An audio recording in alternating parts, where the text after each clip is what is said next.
I'm Dr. Jackie McDermott, and today's quick tip is going to be about what do graduate programs look for in prospective applicants.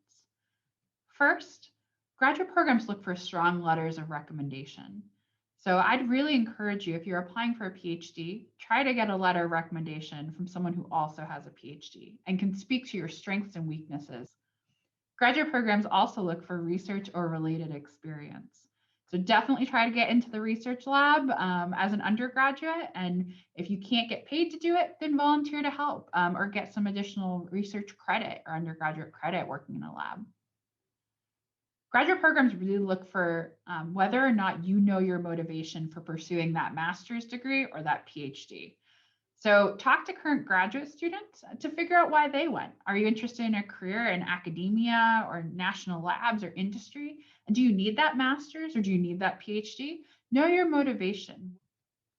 In addition, graduate programs look for students with strong GPAs. So make sure keep up your GPA as high as you can, definitely above a 3.0, to be competitive for those graduate programs.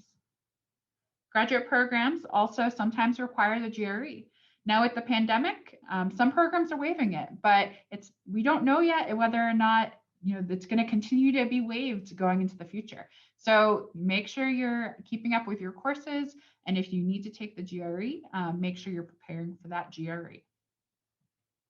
So now I want to transition a little bit. Preparation really does begin right now for you. So what can you be doing now in addition to research and in addition to excelling in your courses to be prepared for graduate school?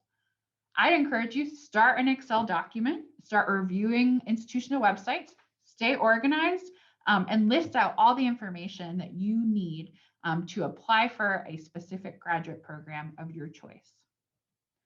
I'd also encourage you to look for different opportunities to learn about graduate school, whether that's opportunities about summer research, whether that's opportunities to learn more about graduate school through Purdue University's Big 10 Plus Graduate School Expo that happens every fall, or whether that's looking for different open houses, visitations, and different ways to kind of get your foot on campus and meet people in those graduate programs. I encourage you to look for all of these different opportunities to learn more about graduate school and to help you prepare. So thanks for listening to our quick tip today on what graduate programs look for prospective applicants. Definitely check out our Purdue Engineering graduate programs. And if you need to contact me, feel free to reach out to me at jem@purdue.edu. Thanks. Have a great day.